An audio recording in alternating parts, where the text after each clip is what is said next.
Assalamualaikum warahmatullahi wabarakatuh. Perkenalkan, nama saya Auliatu Adisa. Di sini saya akan membahas tentang kesempatan kerja di laboratorium, laboratorium kimia, dan sifat-sifat fisika dan sifat kimia. Kita akan masuk ke kesempatan kerja di laboratorium. Dan sebelum kita masuk ke dalam labor itu, kita harus menggunakan atau aturan-aturan. Yang pertama, kita harus menggunakan jas lab, sarung tangan, masker, sepatu. Gunanya untuk melindungi badan kita atau diri kita dari percikan bahan kimia ataupun yang membahayakan kita. Kemudian jika kita memakai perhiasan, tolong dibuka karena takutnya itu akan bereaksi dengan bahan-bahan di laboratorium tersebut.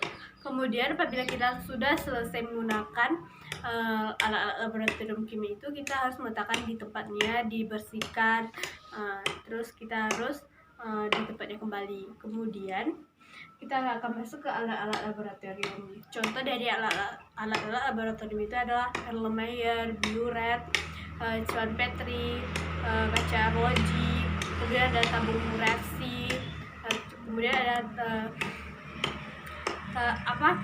rak tabung reaksi tersebut. Kemudian ada pipet tetes dan sifat fisika dan sifat kimia ini. Yang pertama kita akan masuk ke sifat fisika. Sifat fisika itu adalah sifat yang bisa kita mati, kita rasakan, kita lihat. Dan sifat fisika ini dia itu tidak membentuk satu zat baru. Sedangkan sifat kimia itu sifat yang berhubungan dengan pembentukan zat baru. Contoh dari sifat fisika ini yaitu yang pertama adalah titik didih etanol. Titik didih etanol itu 71 derajat Celcius. Kemudian juga ada sifat kimia. Sifat kimia ini contohnya pembakaran kayu. Kita akan masuk ke penggolongan unsur-unsur berskala. Pertama ada logam alkali. Logam alkali ini terdiri dari lithium, natrium, kalium, rubidium, dan cesium. Alkali tanah itu yaitu berilium, magnesium, kalsium, kemudian ada strontium dan barium.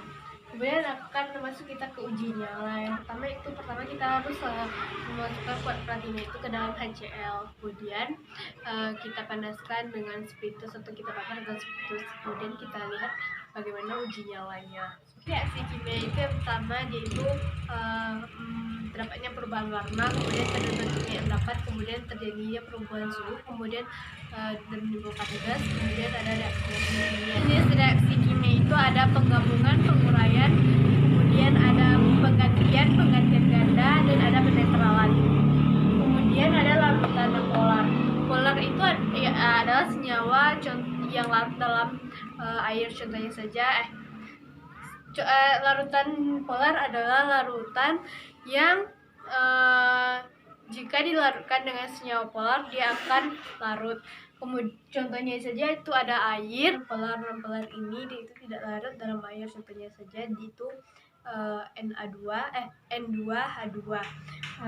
Kemudian ada faktor-faktor yang mempengaruhi satu larutan ini. Yang pertama ada suhu, kemudian ada volume, kemudian ada kecepatan mengandung maksudnya, dan adalah ukuran satu pelarut kemudian juga ada pengenceran, dan juga kalau kita mau melakukan pengenceran kita harus menggunakan rumus M1 dikali V1 sama dengan M2 dikali V2. Ke asam basa. Asam basa ini kita menggunakan uji nyala. Asam itu adalah senyawa zat atau spesies yang jika dilarutkan di dalam air dia akan menghasilkan ion H+. Sedangkan basa itu jika dilarutkan ke dalam air akan menghasilkan ion OH-. Kemudian kita akan menguji apakah dia asam apakah dia basa. Kita mengujinya dengan kertas lakmus. Kemudian juga ada itu indikator alam. Kemudian kita itu bisa menggunakan bahan-bahan alam untuk menguji asam dan basa ini. Contohnya saja kunyit. Kunyit itu jika dia asam dia akan tetap berubah menjadi warna kuning. Sedangkan kalau dia basa dia itu akan berubah menjadi warna merah.